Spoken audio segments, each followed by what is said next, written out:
with fantasy football right now, we're going to talk about the NFC North and the NFC East in terms of which are the best players to draft out of those respective divisions.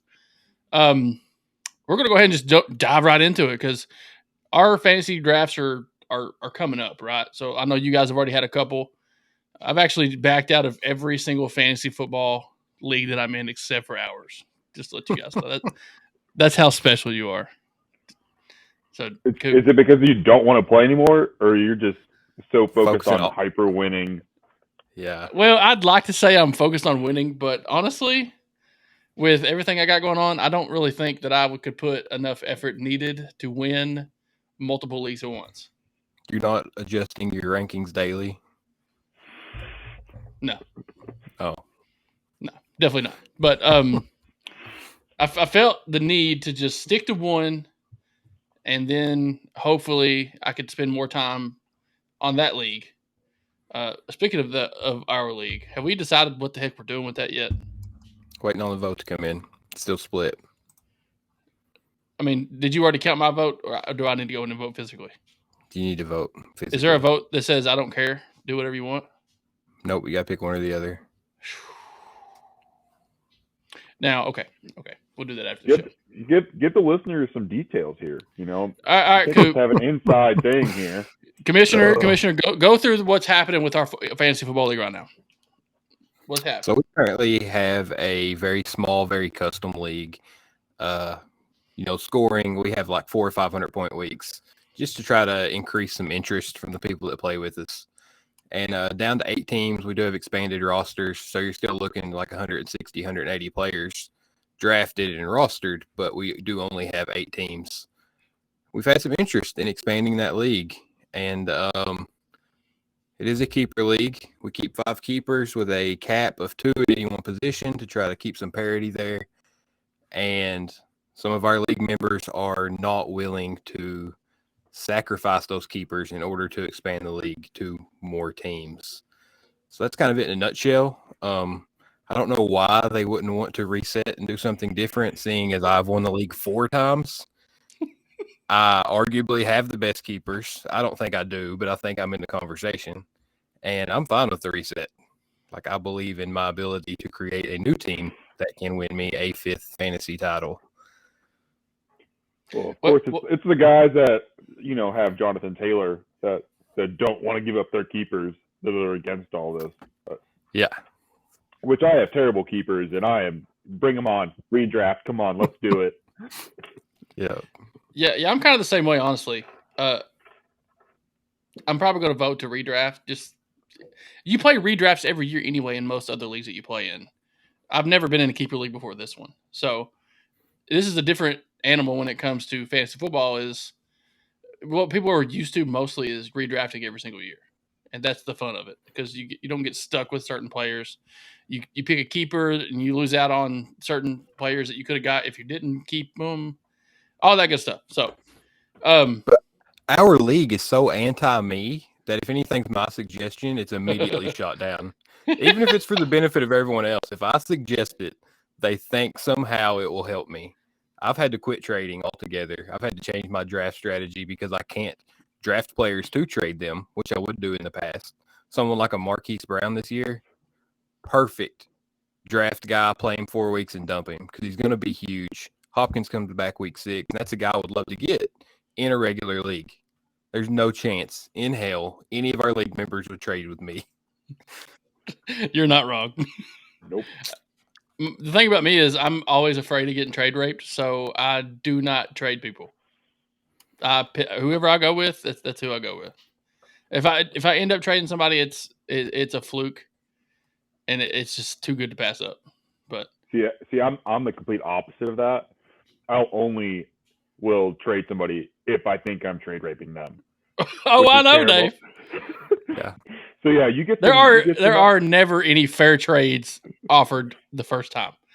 I took a loss last year intentionally on a trade with Dave just because I wanted to trade. I gave up Justin Herbert in a keeper league and didn't even bring a quarterback back. You gave me Herbert and Elliott. Yeah, Herbert and no, this is terrible. That's terrible stuff. All right, so It we're didn't going to help get me at into all, Frank. we're going to get into the show here, fellas. We're going to talk about the NFC North players first. Okay, the NFC North is comprised of the Minnesota Vikings, the Chicago Bears, Detroit Lions, and Green Bay Packers. Have you guys watched Hard Knocks by chance? Hard Knocks is one of my favorite things ever. It's got me on the Detroit Lions fan page. I love them. I just do. So we're going to start off with, first of all, we all know the top players in this division, right? Aaron Rodgers. Who else we got? What do you guys want to throw some names? Justin Jefferson. Yeah, I think you can argue him at 101 if you want to go receiver. Dalvin Cook's in the top 10. David Montgomery, solid RB2. DeAndre Swift. He's like borderline first round. Amon-Ra St. Brown out of the Detroit as well. Probably a back end wide receiver too. Who's their rookie they just got? Jameson Williams. Oh, he's ACL, right? He's not even playing yet. Yeah, he's out. So. But if you have an IR spot, that's the kind of guy you want last pick of your draft. Put him in IR, and you can basically redraft that pick from the waiver wire. Yeah, for sure. Let's just break it down by team now. We have let's go to the Chicago Bears. Justin Fields looking to have a bounce back year. David Montgomery, like we said, good RB2. He was actually one of my keepers in our league, just because I didn't have anybody else to keep. Ideally, he probably wouldn't be a keeper, but Darnell Mooney, Byron Pringle, Velus Jones Jr. I like Cole Kmet a lot. I don't know. I know other people may not be high on that guy, but Cole Kmet is going to have some production there. Is he going to be in the top 10s of the tight ends? We don't know. I think he could slide in there. They're looking for somebody to take over the receiving core there, and why not do it out of the tight end spot? Tight ends are probably some of the most sure-handed receivers in the league anyway, because they catch 10, 15-yard throws down the field. They're pretty solid. They're durable as well. So a guy like Cole Kmet is somebody that you could target late rounds. But in terms every of draft I've done so far, I've left with Kmet. He's my target at tight end. That's the guy I want to wait around on and grab. Yeah, for sure. So, I mean, take a look at this. There's nobody else really, popping out at you. Coop, shaking your head, yes. Who's your guy coming out of the Chicago Bears? I like a stack, even in redraft. I know it's huge in daily and, your best ball leagues, but I really do like to stack a quarterback and receiver. So in the 2-quarterback league like we have, you get a little deeper. I love the Fields and Mooney combo.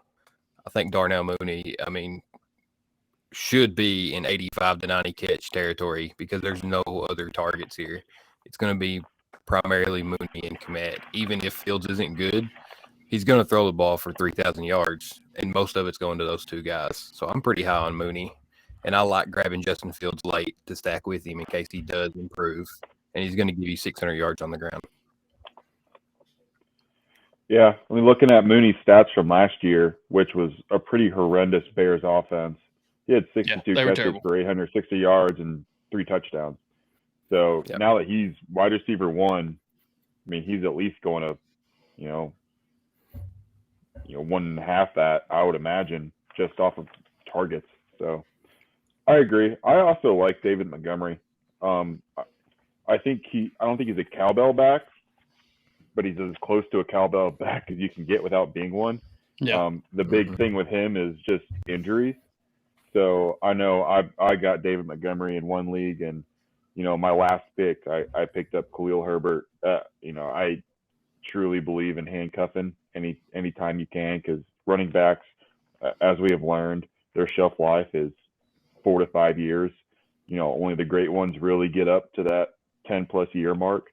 So David Montgomery could be a great player if he stays healthy, because the Bears are known for being a big physical team and an upfront line. It's just they got to stay healthy to make sure that he's able to have that run game going, so Justin Fields can have some time to throw the ball. So it's going to be real interesting this year.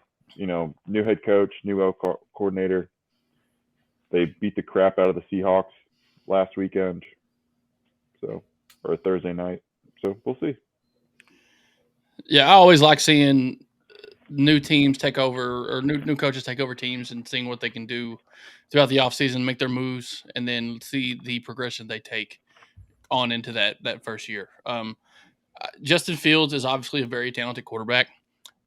He's not really had the success that he would like, but I think a lot of that could be attributed to the coaching staff that he was with when he was brought in.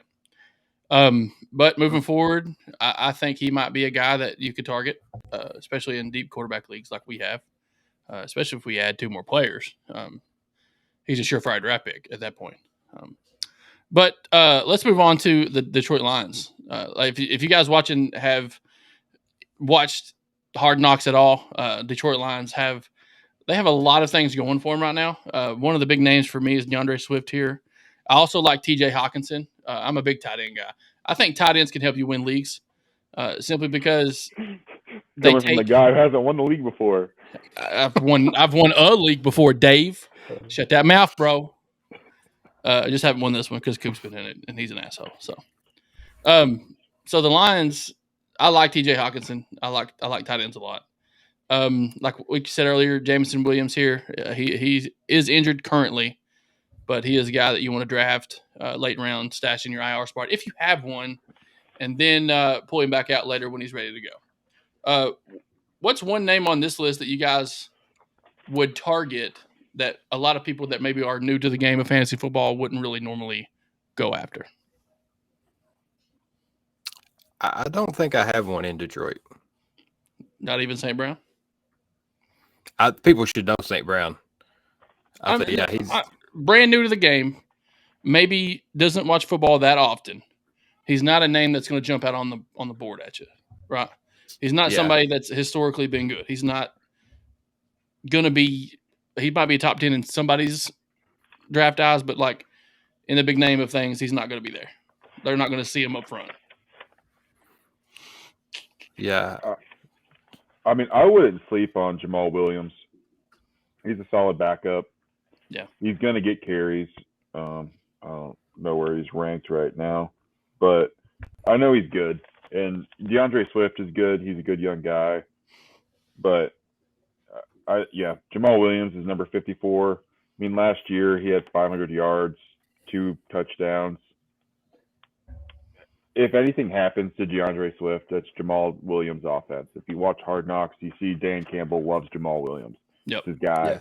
So I would say if there's one guy that you might want to target late when you need running back help, go after Jamal Williams. He's a number 2, locked in number 2. He's going to get you some points. He might be your random flex play in your bye week. I was going to say that. Swift isn't healthy, but, I'd say that's one, or DJ Shark. But I'm high on the Lions. I think there's fantasy points there. I think Jared Goff is a good quarterback, but now he's in the place where, Matt Stafford was for 13 years and didn't do anything. Yeah. But Matt Stafford was a Hall of Fame stat quarterback. Yeah. He had no rings, but he threw 5,000 yards every year. I mean, granted, he did have Megatron there for a lot of those years, but, Amon-Ra St. Brown, DJ Shark, Jameson Williams, Josh Reynolds. He's got targets. He's got Hawkinson. Like, I don't know. They have a good offense. I feel like they're playing against, other than the Packers, I think the Vikings defense is on the decline. Bears defense is definitely on the decline. They're going to score some points. I don't know if they'll win some games, but there's definitely fantasy points there to be had.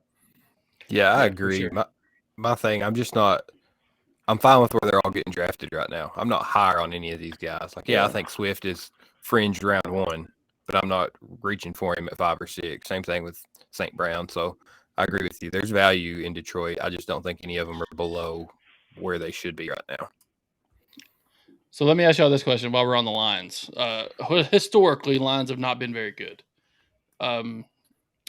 What do you think, if I said the Lions were to win 8 games this year, would you say that's a yes or no? That's a stretch. What's their schedule? Do they play the Hoops twice? I don't know. Dave, look up their schedule real quick. Either way, you're playing 8. You're winning 8 games against NFL teams, regardless of the schedule. I did this a couple years ago when Baker Mayfield, maybe his second year with Cleveland, and it was true. I think the Lions is a team this year that could win 8 games. They've got a pretty weak schedule. They got both New York teams, Seattle, Jacksonville, Carolina. They could pull 8 out. See, that's what I'm saying. I see it. It's something in me. I have a hunch. Sometimes my hunches are wrong. Sometimes they're stupid. But I think the Lions win 8 games this year. That's just my opinion. I can see moving it. on. Yeah. So we're going to move on to one of the funner teams to talk about, and that's the Green Bay Packers. Aaron Rodgers, surefire, top 3, probably top 5. People are going to draft him high because he's solid. Aaron Jones, draft high. The wide receivers are the ones. Aaron Rodgers got to throw it to somebody. Of these receivers, which one you picking? Lazard. Hands down, no question. Yes. He has like the second highest average yards per route of any receiver Aaron Rodgers has played with. The first is Jordy Nelson. He's just been kind of not buried on that depth chart, but MVS was playing in front of him as well as Devontae Adams. They're both gone. Rodgers is very open now that he's found a way to love himself unconditionally in his press conference speeches. And he's had nothing but good things to say about Lazard. Like, just statements like, obviously Allen will be out there, and then he'll trash the young wide receivers. Or, we've got him in this role. We need these other guys to step up.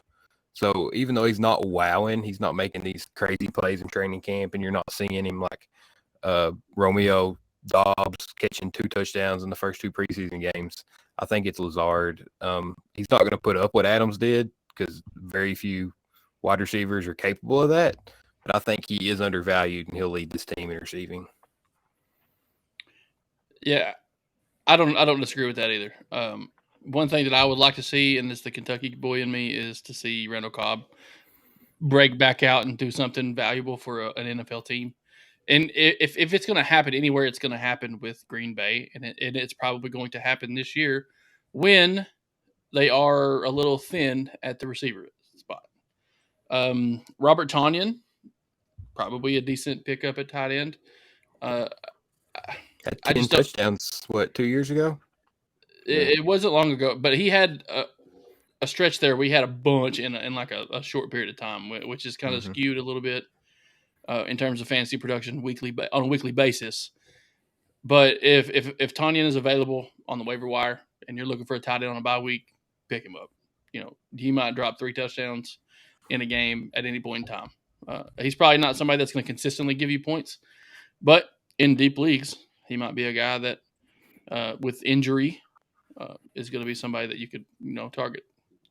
Yeah. I'm super high on both these running backs. I have both of them several spots higher than any ranking site because I think Aaron Rodgers is going to make the coaching staff put the best players on the field. And both of these guys are true bell cows. They can do everything. They can run between the tackles. They can run outside. They can split out. They can catch the ball. So I think you're going to see both of them playing together a lot. And this is one of those scenarios I was talking about a couple weeks ago with Denver. This is a backfield I think has 2 top 24 running backs this season.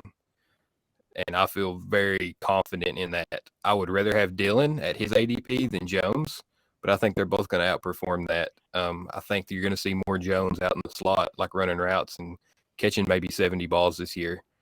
But I see A.J. Dillon over 1,000 yards on the ground.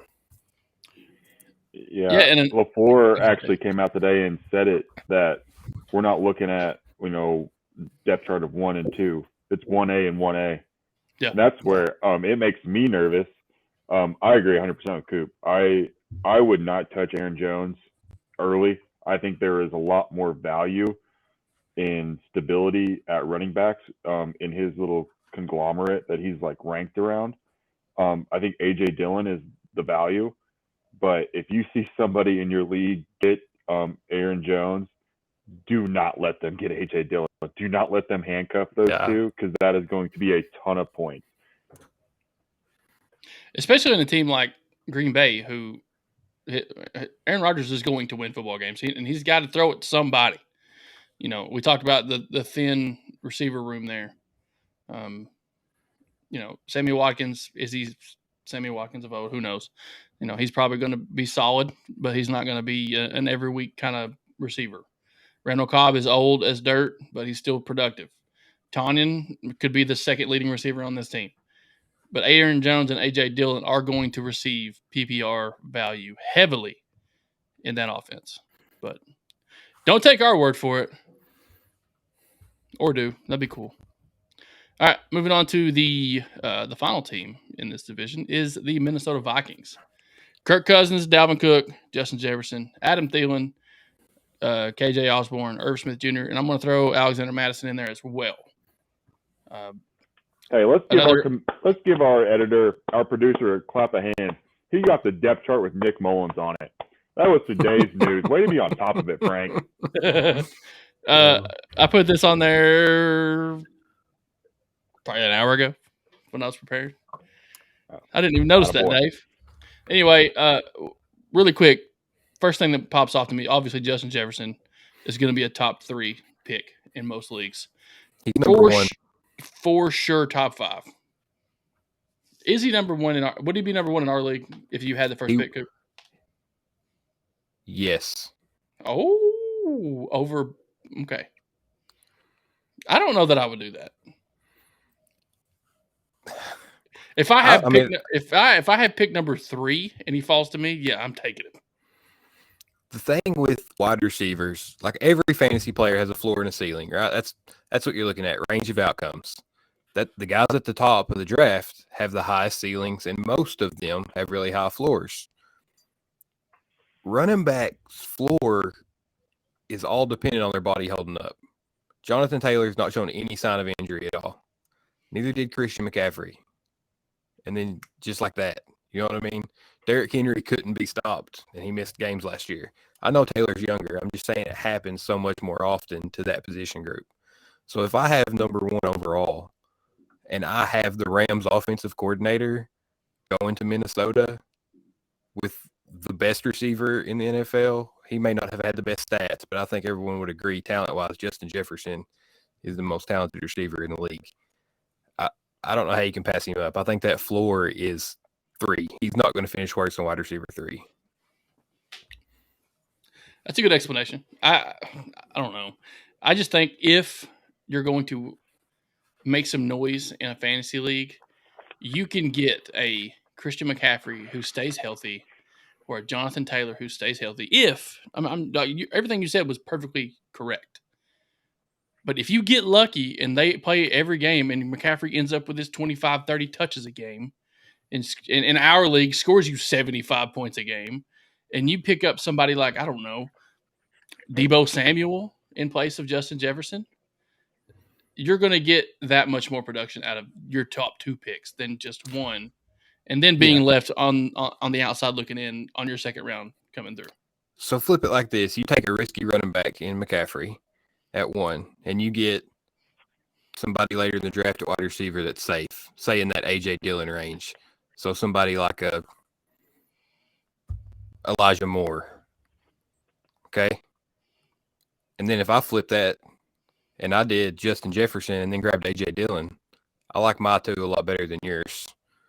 That's true. Because even if, I still have risk from having a running back on the field, and I think A.J.'s missed a little bit of time, not much, but I would rather have that receiver ceiling and take the upside on a running back. I was just always under the impression that PPR leagues are going to be running back based leagues for the most part, because they are the ones that are always first off the board. Those are the ones that everybody drafts first. But the depth could change up. That's why, they could. I mean, that could change your thoughts a little bit there. Yeah. But anyway, Dalvin Cook and Alexander Madison, 2 guys just like Dillon and Jones, would be a good handcuff to put together. I know Madison has had production in the last couple of years. I don't know what he's ranked. One of you guys probably have that readily available. But Alexander Madison is going to get touches. Is he going to get Dalvin Cook touches? No. But we just had this conversation about durability. Dalvin Cook is a bell cow back. He's going to get the ball 25 plus times a game. in some form or fashion.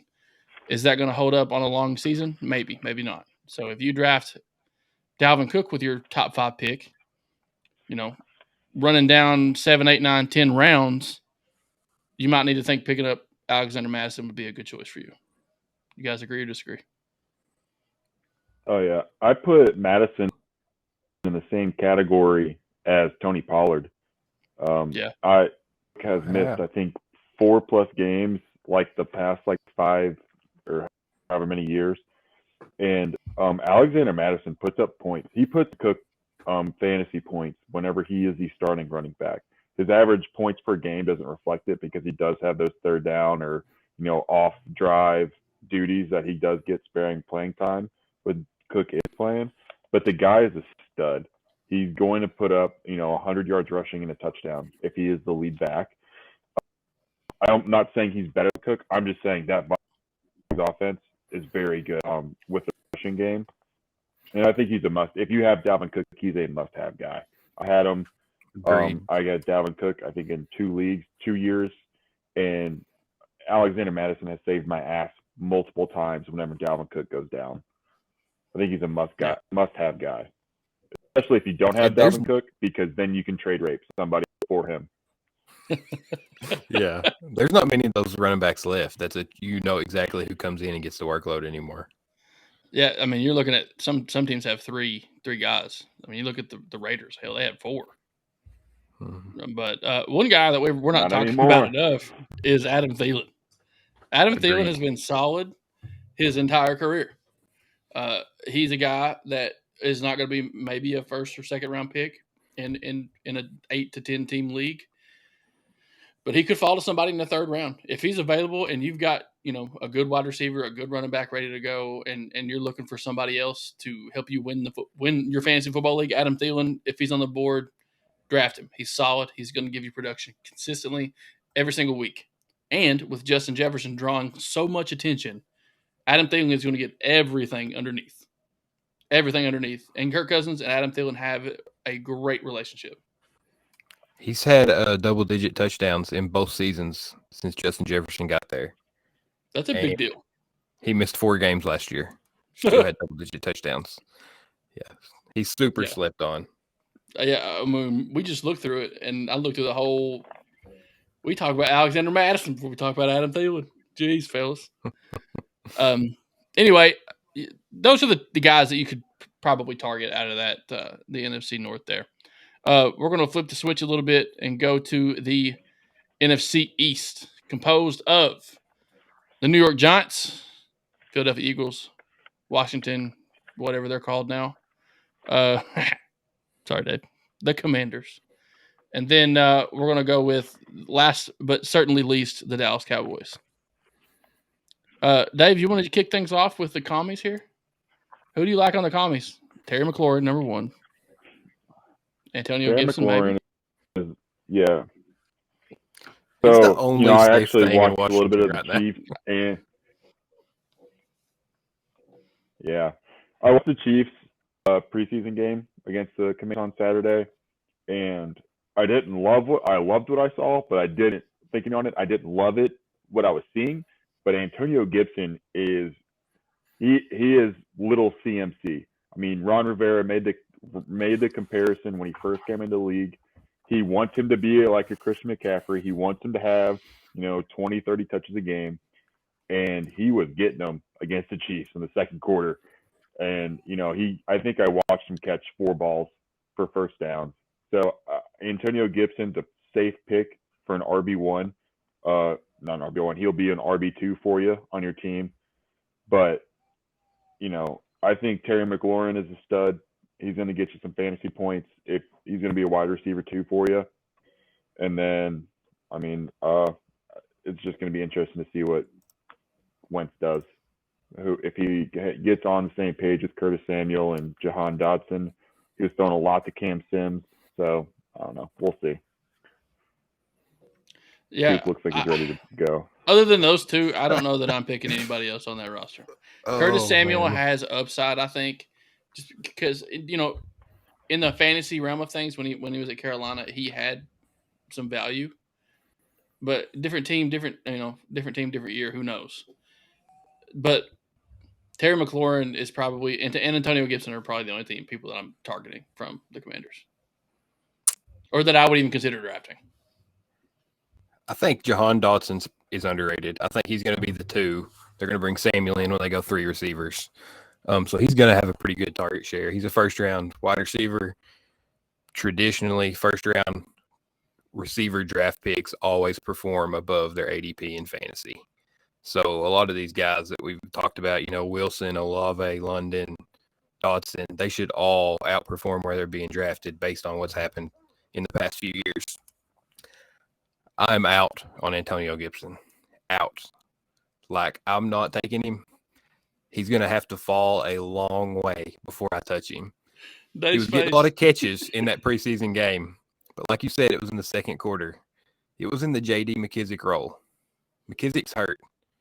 Brian Robinson got first-team carries. Gibson fumbled last week. Gibson fumbled 6 times last year. I think Gibson is in the doghouse in Washington. They love Alabama guys. And name an Alabama running back that hasn't hit in the last 5 years.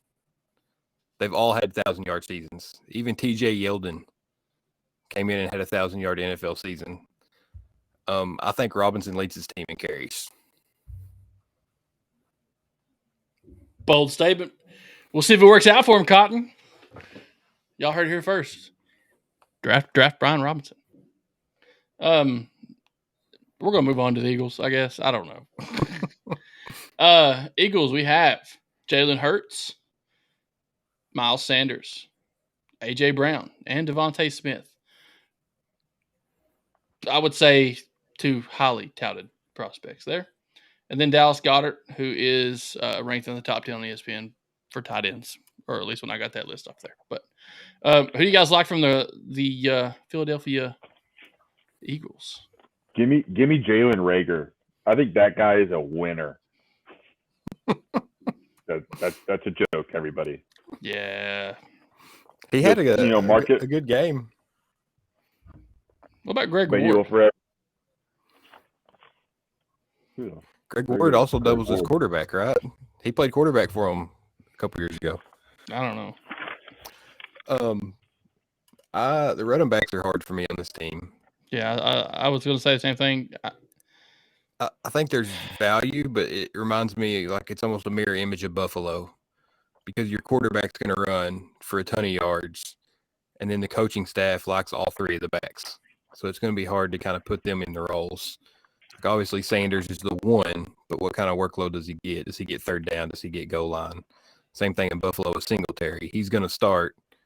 Does he get those touches? So I think all 3 are draftable. You just got to kind of hope you get lucky and hit the right spot. That's what she said. Yeah, I think with the Eagles, the only 2 guys that you're going to target, or 3 guys, will be Hurts, A.J. Brown, and then Dallas Goedert. I think the other guys, Devontae Smith is going – every draft I've been in, he's the guy who has the lowest ADP for about 2 rounds, and everybody's just scared to take him now that they went and got A.J. Brown. He's great talent. He's another Alabama stud. It's just A.J. Brown is a proven commodity, and I don't know. I don't want Devontae Smith. Everybody that I have seen in drafts doesn't want Devontae Smith. So maybe Devontae Smith is going to make me look like an idiot, like I always look like. So, but I would stay away from Devontae Smith. I think it's going to be A.J. Brown's team. Dallas Goedert's probably going to be second. You're looking at a wide receiver. You're a flex guy, if anything. I had a personal struggle over A.J. Brown here recently. I want to get your guys' opinion.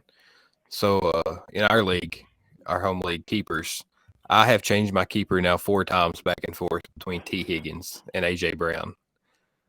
I think that they're we talk about those ceilings and floors again. I think Higgins has a higher floor because he's a more consistent, he's a big target. He's in a better passing offense. But, man, the talent that A.J. Brown has and the numbers he's put up, like per catch and per target, are insane. So by Who would getting our you keep? opinion, yeah, that's what I was getting to. It's like you didn't finish my that. bad. I don't know. I just feel like you would have. Shout out Dropping Rice, baby! Look here. Hey, we got MLB content coming for you, big dog. It's just fantasy football season right now. Anyway, I'll be on vacation that week. that's mine and Dave's domain right there. It's baseball. Yeah. But anyway, the homer in me says T. Higgins, keep him, because I think the focus is severely going to be on Jamar Chase for every team. They're trying to stop him from getting the deep ball. And honestly, if I'm drafting Bengals players, if I don't get either, I'm taking Tyler Boyd as well, because Tyler Boyd, it'll need the first down, he's getting the ball. I just don't think that's a tough pick, Coop. I don't know. I know. I'm lower on Chase than most people. I have him at like 7 in the wide receiver. I don't think he'll have the same year he did last year. I don't think he does. And I think that Higgins probably out catches him this year in receptions alone. But it's still tough for me. I'm on Higgins right now. Yeah, for sure. I think you're 100% right. I mean, A.J. Brown was A.J. Brown because he had a capable Ryan Tannehill throwing them the ball. Everybody who knows or watches Jalen Hurts knows he is a shitty quarterback. He is not a good quarterback, but he puts up fantasy points because he's going to run you for 70 yards and a touchdown most weeks. And that's just like what I just said about Devontae Smith. Like, he's not going to get as many attempts. And that's equivalent for A.J. Brown too. He's not going to get as many targets, or he shouldn't get as many targets with Hurts as he did Tannehill, because Hurts should be looking to create plays, you know? Yeah. I think T. Higgins is a safer bet. I mean, you're looking at a guy who's, I think, 6'4", 6'5", Yep. T. Higgins, Yep. who's just a 6'4". freak athlete. And A.J. Brown's a small guy, right? He's like 6. No, he's like 6'2", 225. Oh, he's jacked. You know the picture of Right, DK Metcalf? That's A.J. Brown he's the beside other him. guy. Yeah. He's the other guy. He might not be. He's not as tall. You're right. But he's thick. Yeah. Yeah. With 2 C's. He's thick. And that's where I think the T. Higgins is going to be more of that red zone target, you know, in a capable passing attack, where A.J. Brown is literally going to have to create plays. I mean, he did create plays for the Titans. I'm not saying he's not capable of doing that. I'm just saying he's not in the AFC South anymore. So the defenses are a little bit better. Whenever it comes to drafting or picking between those guys, I just pick the player in the best offense. Who's going to put up the most points? They got to throw it to somebody. The chances of him throwing it to the guy that I pick is pretty high. Are the Eagles going to be listening for fantasy advice? That is a great piece that Frank just gave you. When in doubt, pick great offense. Like, that really is a good rule of thumb. You can't miss. No, I mean, you may not get it every week, but oftentimes you don't get it every week anyway. Talk about fantasy points, by the way. But here we are, A.J. Brown. We're out on Devontae Smith, which means I'll probably draft him in the 3rd round here in the next couple of weeks. But we're going to move on to the San Francisco Giants, fellas. Dang, Joplin, you got us on baseball. We're going to talk about the New York Football Giants, if I can learn how to speak today. We're not talking about the Mets, Frank. Football, it's not the Yankees. Giants. It's the Giants. Daniel Jones, terrible, not drafted. Saquon Barkley, I ain't drafted him either. Oh man, I'm in on Saquon. He ain't. I mean, he just gets too hurt. I do like Kadarius Toney and the Wan'Dale Robinson mashup there. I think both of those guys are going to get heavy loads thrown their way. And I'm just full of double entendres today. I'm sorry. But anyway. Oh, just keep highlighting them and making them worse too. Oh, God. Yeah. But yeah, I like Kadarius Toney and the Wan'Dale Robinson mashup there. They're both going to get frequent catches opportunities. targets galore. I mean, even in their game the other day against the Bengals, they were trying to get Wandale involved any way they could. He did fumble like a little shovel pass coming across like a jet sweep type thing. But those are the kind of things that he's going to get opportunities for. And I just think that's valuable in fantasy. Am I going to pick him in the top 10 rounds? Probably not. He's probably going to be still there. Same thing with Tony as well. All these other guys are going to be off the board in our league for a long time. And they're going to be sitting there in the early teens. And that's kind of where I'm going to be looking to draft guys like that. Just plug in flex plays during bye weeks, injury recovery, replacements, things like that. Those are those types of guys for the Giants. I don't see the Giants being good at football. That's just my opinion. Do y'all agree or disagree? Yeah, I don't know, Frank. There's a lot of injury concern on this team. I disagree. You think the Giants are going to win 8 games? Let me look up their schedule. Don't even look at I'll talk while you look it up. You don't even have to look at the schedule. They're not going to be a good football team. Can you name one player on their defense, Dave? It's been, 20 years since the same team won this division 2 years in a row? It ain't going to be the Giants this year. If it's the Giants this year, I will fully admit that I'm an idiot. I think it's going to be the Cowboys. This is my opinion. But Daniel Jones is Mitch Trubisky 2.0. Who also sucks. No, I'm saying we see the talent. We see the flashes. You don't think we've seen that? Like, he can escape pressure, but then Dave's reading something on the internet. He's not listening to you. 15 snaps. I think he's on a delay, too, and it's really messing with me.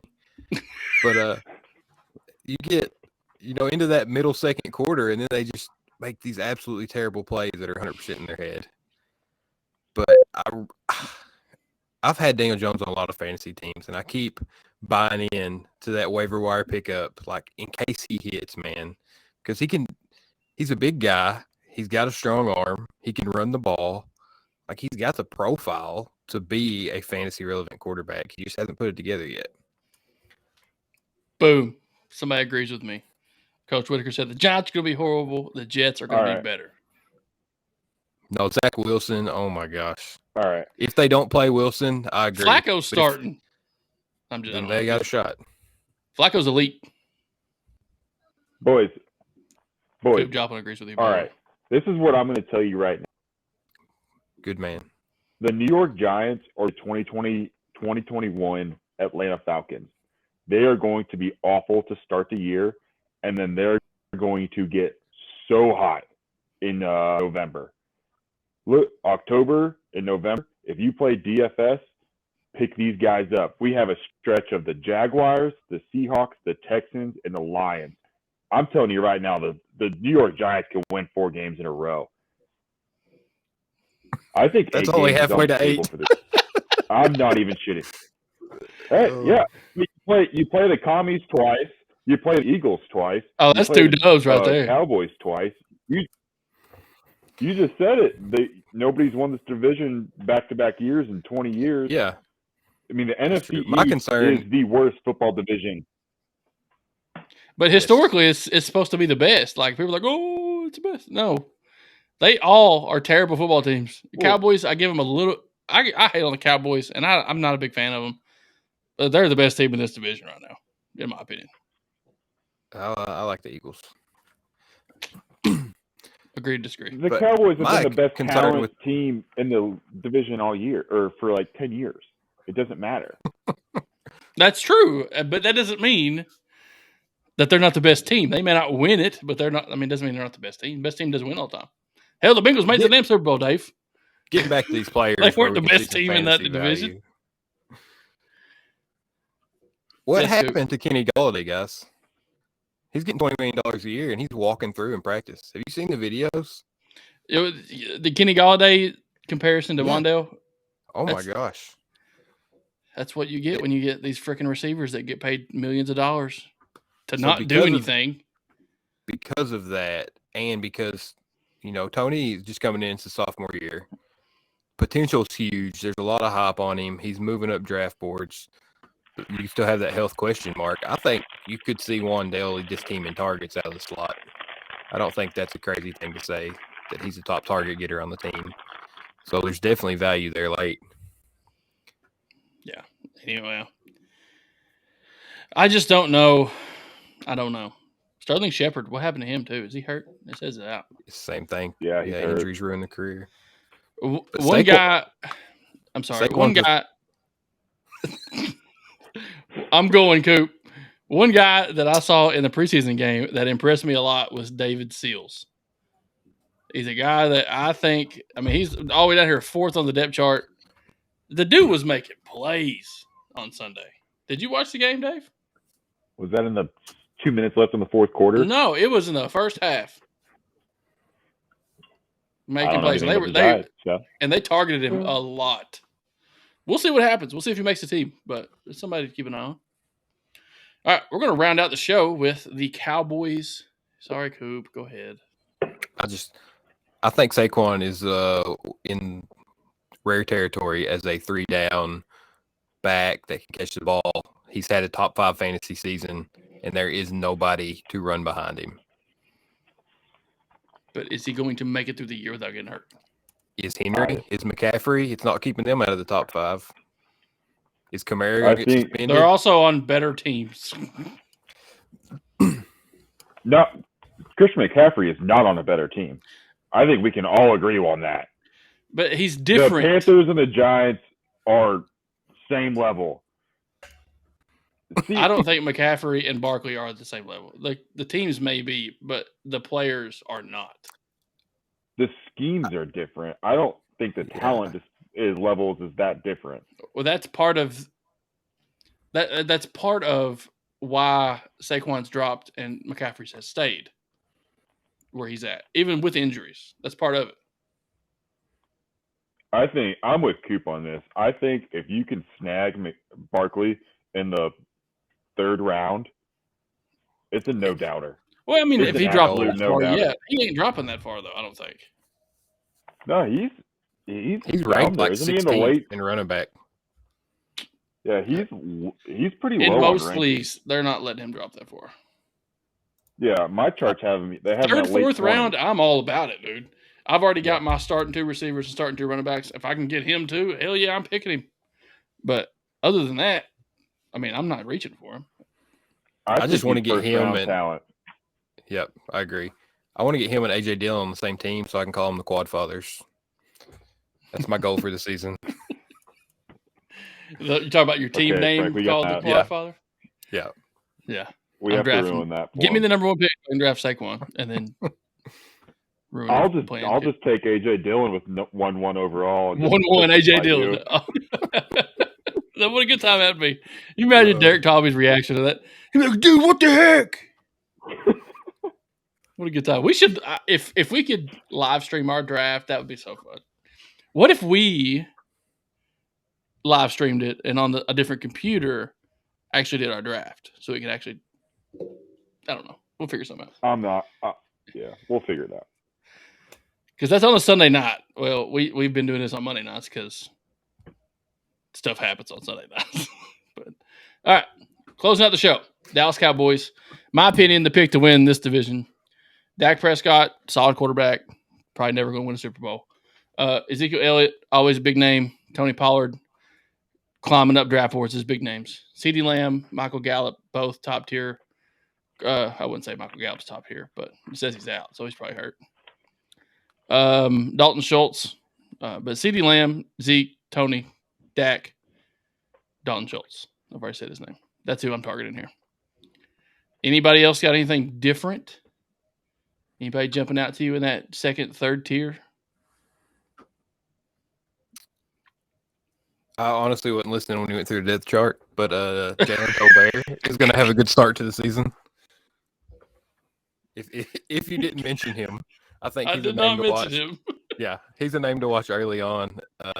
Lamb is going to get the targets starting out, but Dak has always been a guy that spread the ball around. He's never had a dominant, true, go-to guy. So I'm in on Lamb. I think he can do it, but we just haven't seen it from Dak yet. So I think Tolbert's going to get a lot of volume while Gallup's coming back. Gallup is another one of those names. He's pretty much free. Put him in your IR spot. Use a draft pick and stash him because when he comes back, he could have a huge impact on your team. Is he out still from his injury from last year? Yes. Okay. I forgot that happened. That's why I suck at fantasy football, fellas. But yeah, they paid James him, Washington is he a guy? We know him. Yeah, he got Where's big he money. from? Yeah. He was in Pittsburgh. He's That's also hurt. Yeah, He's got like that's 10 what weeks. Anyway, How many times can I cut Frank off tonight? don't draft James Washington because apparently he's out and hurt, and he's out 10 weeks. There you go. It's your fault. You keep putting this graphic on the screen. I can't see your face. I'm just I trying want to to see your fill the dead face. space. Y'all watch Dave Chappelle. I want to see your face. Clayton Bixby. Look it up. Funny stuff. I've got Schultz up to tight end 4. You moving him up every day? Let's check his tight end rankings out. This is from probably 4 weeks ago. Schultz is down here 7th. Who you got him over? You got him over Hawkinson? Waller and Kittle. Got him over Kittle. How do you think Kittle's going to do with Trey Lance? I think you're going to see a lot more balls going to Ayuk. And in games when Kittle, Ayuk, and Debo all played, Kittle did not get near as many targets. Yeah, I can see that. He's a big blocker. He's just an all-around dude at tight end. He's not a volume pass catcher like Andrews and Kelsey are. And Kyle Pitts is going to be the same way. He's just solid. I was going to keep him as a keeper this year just because he's George Kittle. Historically, he's had pretty good years. He'll catch a touchdown once every 2 games, which is pretty big for fantasy, especially in deep leagues like ours. It's going to get you more production than a lot of other tight ends are going to get. Anything else that's burning your all's minds that you want to talk about? Where y'all think Jimmy G is going to end up? Cut. He's going to end up somewhere. If he gets cut, he's going to Seattle. But I don't know. I'd like to see that happen. Seattle sucks. Drew Lock can't. He can't play. Drew Lock can't play football. Can't play. Period. Neither can Geno Smith. Sleeping on Seattle. They can't win without a quarterback. Geno has not looked bad this preseason. They just got to figure out the backfield. Everybody's hurt. Agree, disagree. All right, guys. Anything else? I feel like Tony Pollard? I think Tony Pollard. Albert Pujols mentioned him. Hit another home run tonight. There's our MLB. There you go, Chop. He's 693. His face is 693 home runs total. Yep. Or is it feet? Dave, like you're so delayed. It's not even funny. It's messing with me bad. I know. We got to hang this shit up because he's just talking. Nothing's coming out until like 3 minutes later. If you guys watching didn't know, David is the king of messing stuff up on this podcast. He's the king, but it's okay. We love him. And you can't even see his reaction. You can't even see his face. In a couple minutes. Here you go. I got you right here. Hey, Dave. We love you, buddy. What's your shirt say? Eat meat, drink what? Drink Buffalo. Oh, little Buffalo Trace action. Yeah, that's a nice shirt. That's a nice shirt. Terrible hat, though. Nice shirt, though. All right, guys. We're going to close out the show. Thank you guys for tuning in. There's 4 of you currently on here, I think, according to my app.